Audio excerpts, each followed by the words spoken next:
Say hello. On the corner is a bank where a motorboat. Blue cheese was laughing him behind his back. And the bank never wears a Mac. In the pouring rain, it was strange. Many ladies in my ears and in my eyes. Well, howdy, Ags. We're coming to the end of the road. We've got a two-parter today. We're going to be talking about joint cartilage and then the big disease that affects articular cartilage, and that's a family of diseases called arthritis. So that's going to be the focus of today's get-together. So hang on, and here we go. So, we got company. Hello, Trixie. Sit, girl, sit. Good dog, Paul. No, I don't have anything in my hand for you to eat. Paul, no, Paul. Oh, there's a good Paul. Okay, down. Okay, that's not working so well. All right. So she's a Labrador, and as Labradors get older, they can sometimes have trouble with their rear hips, and the main problem is what affects a lot of humans, and that's arthritis. Arthritis is an incredibly common disease or family of diseases, so we're going to talk about what leads to rheumatoid arthritis today in part 2, osteoarthritis, and finally gouty arthritis. But to get there, we're going to talk about joint cartilage and its mechanics, its cell biology, etc., and look at some a few studies and some background information relating to exercise and immobilization. So often cartilage is thought of as being fairly static, but we know now that's actually not the case. Even though cartilage has very little blood supply, very little whatsoever. It's flexible, it's viscoelastic, it's involved in shock absorption, and it's got good mechanical or material properties. It's involved in stability, helps to lubricate joints along with synovial fluid. In fact, you actually have to have really stable and healthy articular cartilage in order for things to work. So here's a cross-section of the glenohumeral joint or shoulder joint. We have articular cartilage layers, and then basically a ring of fibrocartilage known as the labrum. And the labrum's critical in stability of the shoulder. The shoulder is a ball and socket joint, just like the hip joint, but there's a lot less contact area with the head of the humerus into the glenoid fossa versus the head of the femur into the acetabulum. So we'll talk about different types of collagen. Very briefly, we're going to talk about elastic cartilage. And elastic cartilage, as the name suggests, has a lot of elastin in it. It's very flexible. It's at the tip of your nose, your ears, your trachea, larynx, epiglottis, for example. They have a significant amount of this elastic cartilage. And the protein elastin is embedded, much like we see collagen in tendons and ligaments. One of the interesting things, elastic cartilage, if we look at the cells down here, they have larger chondrocytes and also more chondrocytes than we see in fibrocartilage, which has the least, and then hyaline or articular cartilage, which was kind of in the middle. So it has a little bit more, but it's not really robust metabolism. The elastin protein we've talked about has a very long half-life. It stays around for 45, 47 years before it gets turned over, and gets turned over very, very slowly. As a matter of fact, in blood vessels, in arteries and arterioles, it sometimes doesn't get replaced. And that's one of the reasons why blood vessels don't handle blood flow as well and have the tendency to contribute to high blood pressure or hypertension. So with elastic cartilage, we have a lot of type 2 and subtype 1 collagen, a lot of elastin, a lot of proteoglycans. Proteoglycans are actually critical to the thickness and the material properties of cartilage, and they're able to store lots of water. In fact, water and proteoglycans make up a bulk of the volume of cartilage, whether it's at the tip of your nose or in the middle of your knee joint. Elastic cartilage is yellow. There is a collagen matrix. So there's elastic fibers, collagen fibers, and they surround the cells, which are relatively dense in elastic cartilage, as I mentioned. So we won't talk about that much. We do need to talk about calcified cartilage. We see it in a number of different areas. The skeleton in children, of course, is made largely of ossified cartilage or bone cartilage. It has significantly more blood flow than cartilage does, which has very little blood flow, sometimes none at all if it's fiber cartilage. At tendon and ligament insertions, we also see bone cartilage because it acts as an interface. Underneath articular cartilage, we also see some bony cartilage. You do see it during callus formation and in the remodeling phase after a bone fracture. So here we actually see on the left side, this is what we might see with articular cartilage. So there would be, for example, chondrocytes within the articular cartilage. Then we have some transition zones, which include an ossified cartilage just before we see bone. The ossified cartilage is actually going to have a significant amount of blood flow, and that's where the blood flow for articular cartilage takes place. So articular or hyaline cartilage, we find at the ends of all of our movable bones. It's critical with shock absorption, and as you can probably guess, hopefully by now, what it's doing is increasing delta T, the time over which the impact occurs. It also spreads out the force over a larger contact area, and therefore reducing pressure and also reducing the mechanical stress between articulating bones.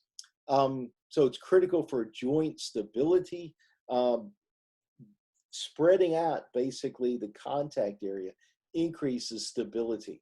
Also, it's important with joint lubrication. You need a nice, healthy articular cartilage surface in order to function properly. So this particular superficial or gliding zone, this is where the bones are articulating over each other. And in fact, the collagen matrix is shaped a little differently. It's parallel with the surface. In the middle of the cartilage, this is where we see a lot of the fibers going up and down, and they're resisting against compressive types of forces. So joint lubrication with synovial fluid at the articular cartilage surface, you're going to see proteoglycans and glycoproteins provide that interface that keeps friction levels really low, about the same friction levels as we see for an ice skater skating on a smooth sheet of ice. Let's say one of those Zamboni machines to smooth out the ice. That's about the level we're talking about. So really, really, really low friction levels. So let's think about hyaline cartilage and its unique properties. It's very anisotropic, can resist against compression. At the surface, it can resist against shear, but overall, not very well. Tension, it doesn't handle nearly as well. It's viscoelastic. So when you're running and you're having fast deformation of the cartilage, or if you're playing tennis or basketball or volleyball, with those fast deformation rates, cartilage is elastic. It tends to bounce back. It bounces back. At slower deformation rates, it undergoes something we call creep. So here we see again these zones in articular cartilage. We have a tangential or a superficial zone, transitional zone, then the radial zone. That's where we resist against compression. Here we can see the chondrocytes. Those are the cells we see in cartilage. You can see the superficial zone isn't very thick. The deep zone, that resists against compression.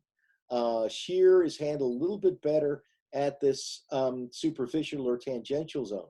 If that gets worn and torn or injured because of exercise or affected due to aging or immobilization, then that greatly increases the risk of arthritis because that smooth surface becomes rough, it increases the friction. And then as we lose the superficial zone, the transitional zone doesn't handle the shear very well, and you have basically wearing away of the cartilage as it gets thinner. The blood supply is actually in the subchondral bone that's underneath articular cartilage. So that's actually where we steal the blood flow. And there's actually some changes we see with exercise. With exercise training, the blood flow in the subchondral bone actually increases. That's actually one of the benefits of exercise for cartilage. You probably haven't thought about cartilage as a material or a tissue that responds to exercise, but it turns out that it does. And so we're going to look at some newer studies and a couple of older classic studies along the way. Again, the cells are chondrocytes. They make only a few percent of hyaline or articular cartilage. They make up a higher percentage, as we saw just a few moments ago, with cartilage that you might see in the nose and your larynx, that elastic cartilage. And you probably see the least number of chondrocytes, cartilage cells that are actually, okay, Trixie's on her back now. She wants me to play with her. Oh, excuse me. Okay, pardon me a second. Okay, so let's talk about the materials. The number one material is really water, right? Up to about 90%. And you need that for diffusion, mechanical action. Again, hyaline cartilage and even fibrocartilage have very little to no blood flow whatsoever. So water and proteoglycans, they work hand in hand because proteoglycans are highly charged and they actually attract water. There's some type 2 collagen, which provides a framework on which proteoglycans attach, and then a framework on which we can communicate to the chondrocytes changes in mechanical stress and strain that might happen with immobilization, that might happen with exercise, etc. So again, here we see these different zones of articular cartilage. The subchondral bone, again, this is where the blood flow is. Notice when we get to calcified cartilage that the size of the chondrocytes gets larger, and actually the density of the chondrocytes also gets larger. Here we go. So next we'll talk about proteoglycans, glycosaminoglycans. They're combinations of carbohydrate mostly and protein. So most of the, and we'll look here in the bottom left, most of the carbohydrate is, there's a core called hyaluronic acid, and then there, it looks like bristle brushes. Then there's some densely spaced carbohydrates that are attached to protein cores. There's chondroitin sulfate, keratin sulfate, heparin sulfate. They are highly charged. Carbohydrates, like whether they're sugar or whether they're a starch or whether, in this case, they're proteoglycans, are highly charged. So that means they're going to attract water because water is polar. It likes other polar substances. If we look, this one's a little busy up. Well, let's look at this one first. That one's a little busy up here. The chondrocytes themselves, they're usually attached indirectly to proteoglycans, usually through integrins or another surface protein. And you do have this type 2 collagen, which is a framework on which proteoglycans attach.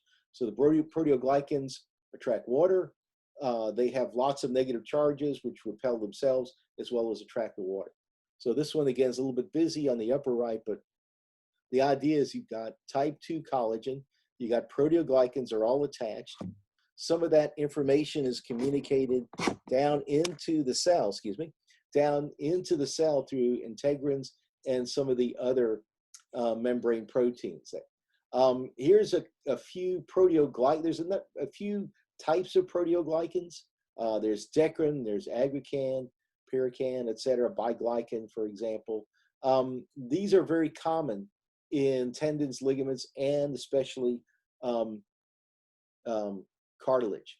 In fact, joint cartilage probably has the most proteoglycans of any tissue, even though we've seen a lot of them in bones as well as tendons and ligaments. So you have a carbohydrate core, protein link, and more carbohydrate chains packed really tightly. So it's 95% carbohydrate and only about 5 to 10% protein.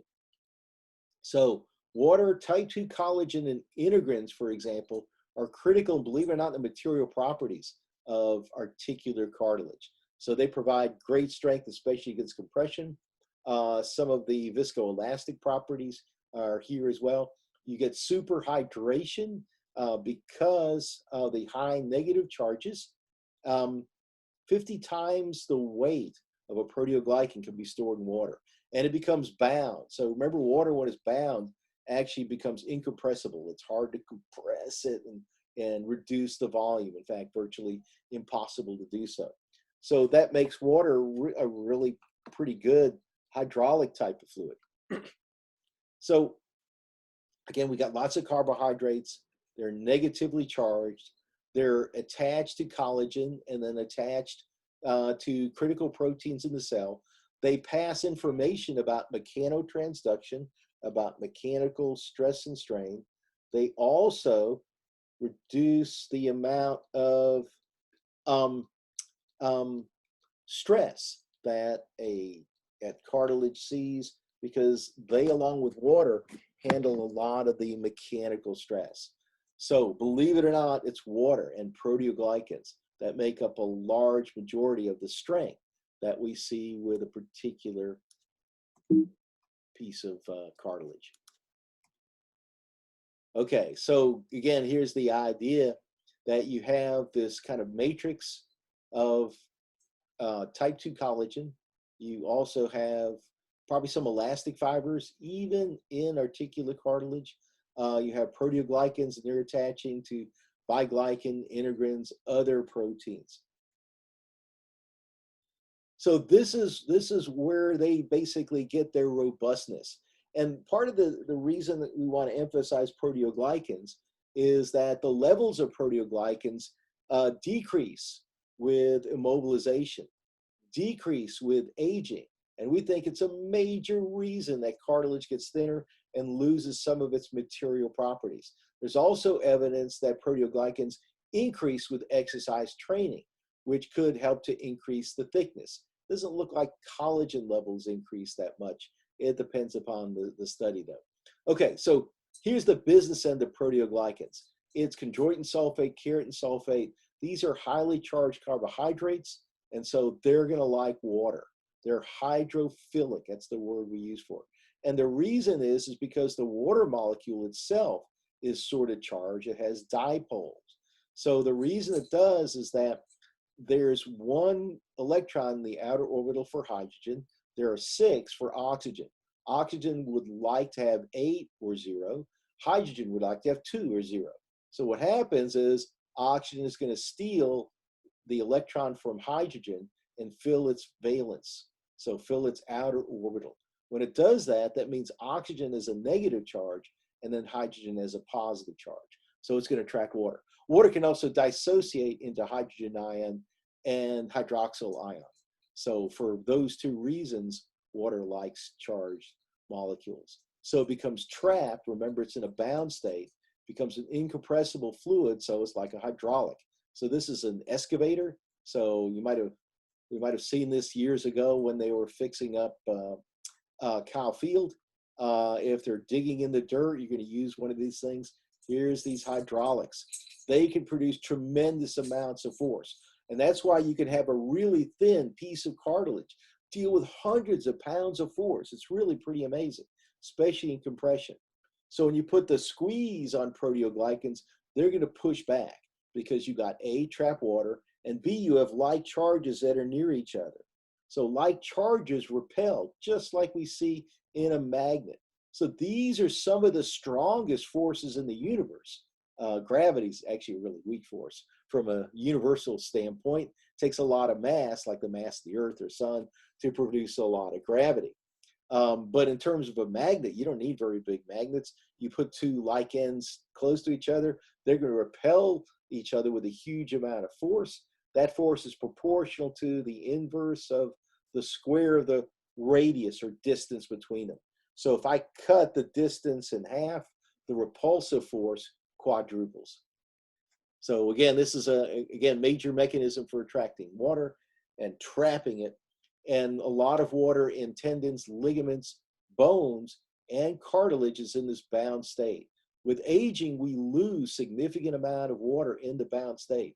So I hope I've been able to convince you, or at least get you interested in the whole notion that water is critical for the material properties and for the ability of bones, tendons, ligaments, and especially cartilage to maintain their mass and to maintain their integrity. So it's again unbelievable to me.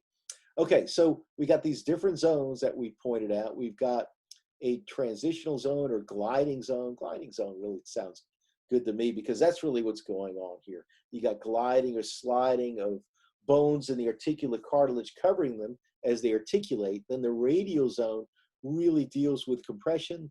The zone of calcified cartilage, the subchondral bone, it has the blood vessels, the blood flow. Here we see the hip joint, which is a much deeper joint, and it has a larger contact area. So that means it's actually more stable, which is really interesting. Just like the shoulder, we have a labrum. Bo Jackson, back in the day, when he was tackled by a guy from the Cincinnati Bengals, he pulled the hip joint out of its socket and then put it back. He tore that labrum. And though the hip joint became unstable, the bone started to break down. He had to have a hip replacement. Back then, this is 30 years ago, you wouldn't have wanted to get anywhere near a physician, especially an orthopedist, because they might do very bad things to you. But it was at the time where we were getting that first revolution of sports medicine, which continues today. So the articular cartilage bone interface, again, is critical, but also the surface is critical, where we have, it's one of the interesting things is that the cells and the collagen, the proteoglycans are laid down differently. You have dense networks of proteoglycans to handle the shear. You got collagen fibers, these are type 2 collagen, that are parallel to the surface. You have more chondrocytes. Then in the deep cartilage, which resists against compressive forces, we have, again, the significant amount of proteoglycans. The type of proteoglycan is also a little different for what it's worth. Aggrecan is seen in the deep zone, and Versican in the area of the gliding zone or transitional, not transitional zone, the tangential zone. At the surface, you have to have our healthy articular cartilage and synovial fluid to maximize the lubrication, reduce the amount of friction in the joints. So your synovial fluid isn't made of oil, it's made of water, proteoglycans, and glycoproteins. There's a specific type of glycoprotein we see a lot. It's called lubricin. Glycoproteins are glycated proteins. Glycated simply means there's carbohydrates on it, but the proportion isn't like proteoglycans at all. It's not 95% carbohydrate. It's more like 5 to 10% carbohydrate, but it can be important. Hold on a second. We've got our visitor chewing on something, and I need to see what it is. Hold on. Okay, the good news, it's a Frisbee, so we're in good shape. We can proceed. If you hear noise and crunching noise in the background, you'll know what that is. Okay, fibrocartilage. Fibrocartilage, it's there to try to deal with really large impact forces, tighten, in a sense, the articulating bones together, provide lots of stability, reduce the amount of slippage. Fibrocartilage also protects articular cartilage from seeing too much shear force. So we see it, especially when you have joints with a large impact forces that move rapidly. So the menisci at the knee, the acromioclavicular joint, AC joint, right up here in the shoulder between the clavicle and the scapula. The sternoclavicular joint, right here between the sternum and the clavicle, that is actually a modified ball and socket joint. The AC joint is actually a semi-movable to immovable joint. It is a very strong ligament in between. when you have a separated shoulder, that ligament's been stretched and suffered a class 2 or class 3 sprain. We're found again in joints that have fast movement, high impact loads, really important shock absorption, increasing delta T to reduce those impact forces, and provides a nice tight fit like an O-ring or a gasket. The menisci of the knee are critically important because they help to keep those femoral epicondyles where they should be in the tibia and at your knee joint so they don't slip out. So the medial meniscus is pretty round. The lateral meniscus is shaped a little bit more like a C. The medial meniscus almost a C. And again, their job is to reduce those impact forces by increasing delta T. They provide a nice tight fit that reduces the amount of shear force. So the menisci of the knee, for example, sometimes we might take a look at it.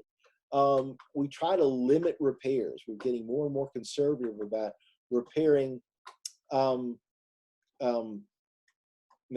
of the knee, medial and lateral meniscus. Sometimes you'll see a suture, but we're really super careful about it.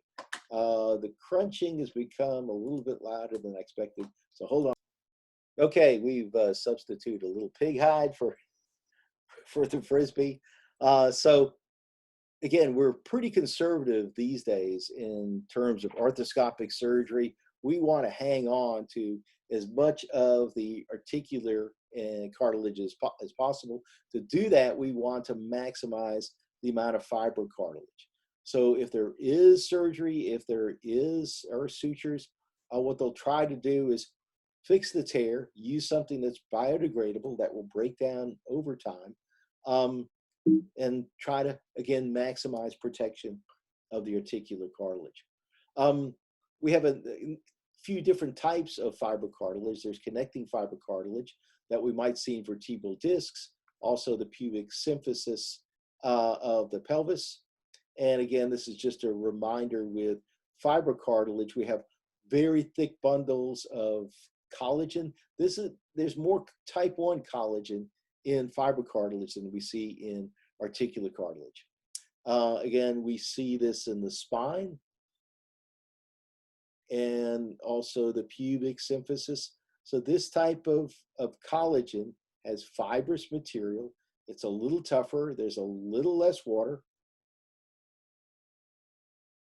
In the human spine, the vertebral disc resists against compression and torsion. The cells are chondrocytes again. Water is above 70%, may not be close to that 90% or so, but 70, 75%. It does provide cushioning or shock absorption. There are a significant number of proteoglycans that help to detect mechanical stress and strain, the chemical environment, and also help with the shock absorption. So a lot of the strength of articular cartilage and even fibrocartilage is found in the water and in the proteoglycans. So there's some structural cartilage in the ribs, and it's fairly soft, and we need it to be soft and compliant so you can breathe in and out. And it's also viscoelastic, which lets you breathe out a little easier. So there's a little bit of a recoil, but you actually don't want too much of a recoil, believe it or not. Cartilage doesn't have a lot of blood flow, so it has limited ability for repair, but it does have some. So in the last 25 years, we've learned a few things. That A, there's some ability for repair. B, cartilage isn't static. It will respond to changes in mechanical stress and strain in either direction. It responds actually really fast to reductions in mechanical stress and strain that happen with immobilization. It's also affected by aging. And the thing that changes, we think, largely is our proteoglycan levels. Conversely, with exercise training, there's a reduced risk of arthritis instead of an increased risk of arthritis. That's a complete myth. So moderate intensity exercises avoid or reduce the amount of injuries, but you do have to watch physical injury to the articular cartilage and overtraining. So here's a study that came out very recently, and we're going to lead you through these graphs. They're a little tricky because when you look at the graphs at first, you see basically a low level for moderate in all three of them. But when you break it down and take a look at what each one is saying, this was taken from, well, technically it's not a new study. It is a meta-analysis of lots of different studies. So they're taking the averages overall. So they're comparing low intensity exercise. This is aggrecan, which is a proteoglycan. This would be collagen. I think they didn't separate type 1 and type 2 collagen. And then this is the thickness of the cartilage. But these bars don't increase the thickness. They increase whether there is an increase or decrease or no effect. So let's take a look at what's going on overall. So with aggrecan, and they see a significant increase with moderate intensity exercise. With low intensity exercise, some of them are increased, some are decreased, some have no effect. I would say there's not much going on with low intensity. With moderate intensity, you get some benefits. With high intensity exercise, unfortunately, especially if it's prolonged, you see a decrease instead of an increase. So you got to get cartilage in that Goldilocks zone. For thickness, we either see an increase or no effect in the studies that have been done over the years.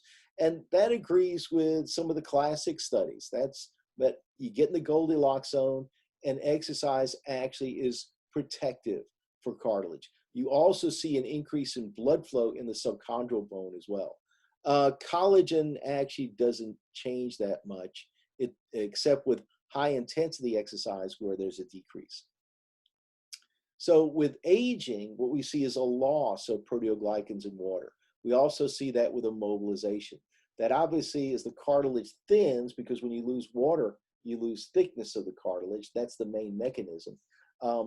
You lose strength, you lose stiffness, also protection of the joints. Previous injuries and wear and tear and arthritis obviously can play a significant role. So the cartilage is broken down, we think, through oxidative stress and through chronic inflammation that occurs over time. Aging, oxidative stress that would occur with sedentary lifestyle, with type 2 diabetes and metabolic disease. These help to degrade that superficial zone.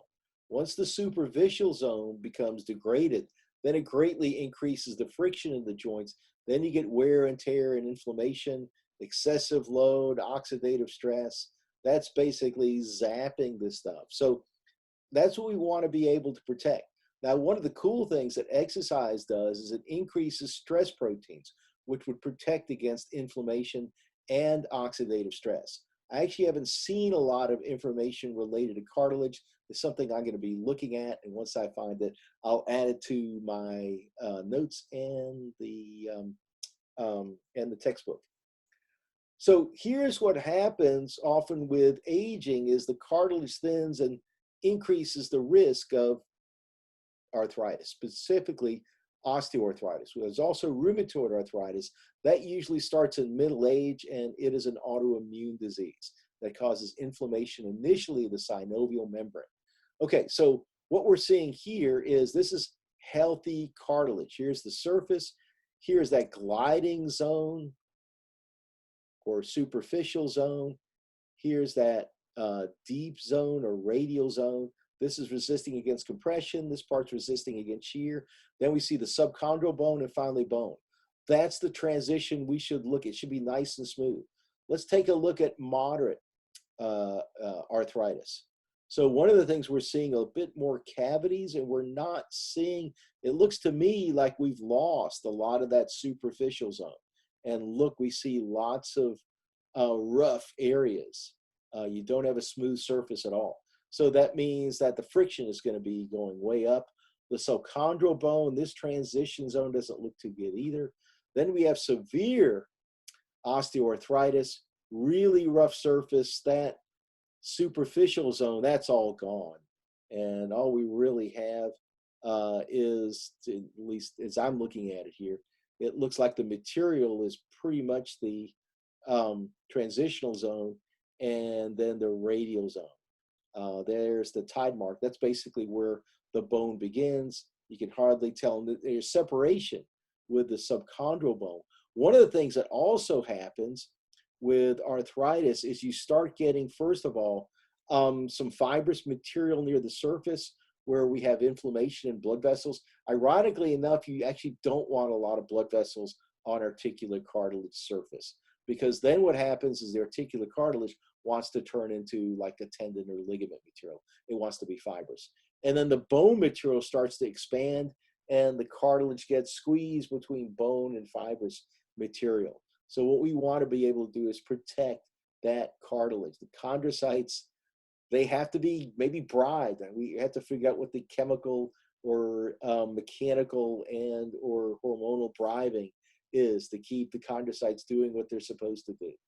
They have a tendency to drift off and either become fibroblast or become a bone cell, or the stem cells will become either a fibroblast or a osteoblast. So we don't want that. Okay, immobilization. The effect of immobilization of cartilage is actually really fast.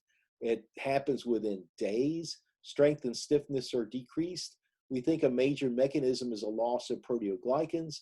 So this is from, actually this one's relatively new study. And it's just showing as you go through the days with immobilization, you see a decrease in the amount of proteoglycans. These are in developing animals for whatever it's worth.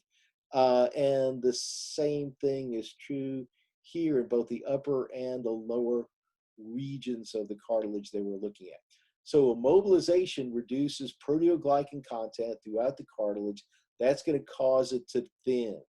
So here's another study that shows this exactly that. So here we're looking at the thickness of articular cartilage. The experimental group simply means this is the casted or immobilized group. And you can see in all parts of the articular cartilage a reduction in thickness. So when you lose proteoglycans, you lose thickness, whether or not you have the collagen still there. And that definitely happens with immobilization. We think, on the other hand, it actually might increase with exercise training. So we want to reduce immobilization. Even if the cartilage hasn't been injured, immobilization decreases the thickness, decreases the proteoglycan content.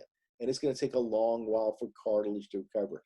It doesn't have a lot of blood flow. It's very, very slow, even slower than tendons and ligaments at the healing process. But ironically enough, with immobilization, the effects are pretty rapid. The reason is that proteoglycans are mostly carbohydrate, and carbohydrates just turn over faster. Anti-inflammatory drugs, really powerful ones, steroids like prednisone, cortisone, can potentially interfere with protein synthesis and actually worsen the defects in cartilage after surgery. So the best thing after surgery is actually exercise, range of motion exercises. One of the reasons is that the cartilage that's on the surface doesn't have much blood flow, so it depends on movement in order to move fluid around. And remember, the water's in kind of a bound state. It's kind of a gel. So you want that flowing over the cells, providing oxygen, nutrients, amino acids. On the other hand, exercise increases the mechanical properties, increases the thickness by increasing proteoglycans. But this is just a reminder, you got to get it in the Goldilocks zone, that moderate level of exercise. You do want to avoid overtraining, as we see here with high intensity, prolonged exercise. And obviously you want to avoid injuries whenever possible. So in terms of therapeutics, I think the big thing was not only exercise, but arthroscopic surgery, where instead of having a 6 to 7 inch gash on the medial side of the knee, we can go in and use some cool tools, arthroscopes. We can put in cameras. We've got saline flushes. We've got all kinds of cool stuff going on. And the repair is really precise. It's amazing how good these fine tools are and how precise you can make the surgery. You can smooth some of the abrasions if you have to, produce some sutures in the fibrocartilage. It's possible now, and there's a lot less collateral damage. We don't remove cartilage almost ever in the cell. So arthroscopic surgery maintaining that cartilage, their articular cartilage and fiber cartilage, becomes key to reduce the risk of osteoarthritis later on. So again, exercise. That's the way to go. Here's some evidence. This is way back, one of the early studies. The hatch, that's the exercise trained. And these are actually different markers of proteoglycans. And you can see, regardless of what part of the cartilage they went after, you see an increase in the amount of proteoglycan marker.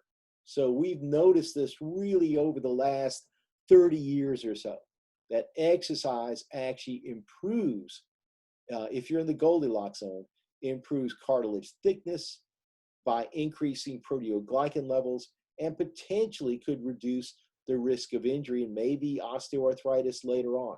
We don't have the long-term studies yet to say whether we have proof or not, but I think it certainly reduces the risk of arthritis later on. So really encouraging. Again, limited mobilization, exercise. The supplements work because you can get the components of proteoglycans. These are long carbohydrates, and they're put together in dimers, meaning they're two of these sugar-like molecules like chondroitin sulfate or keratan sulfate monomers put together in long chains. And your stomach and small intestine are going to break down these compounds into the dimers, which can be, again, resynthesized. That's the best word. Sorry, resynthesized into proteoglycans at the joint, in tendons and ligaments, bones, and other parts of the body. So they're actually a lot more effective than taking something like, if you needed to take, like, if someone needed to take growth hormone, you can't take it orally because it's a peptide. Your body will just break it down. You won't produce the same peptide on the other side. But with this, it's a little different. So does it work? Can it be preventative? Well, it's kind of iffy because some studies say yes, some say no. The meta-analyses kind of came out equivocal. But I noticed a number of things from some canine dog studies.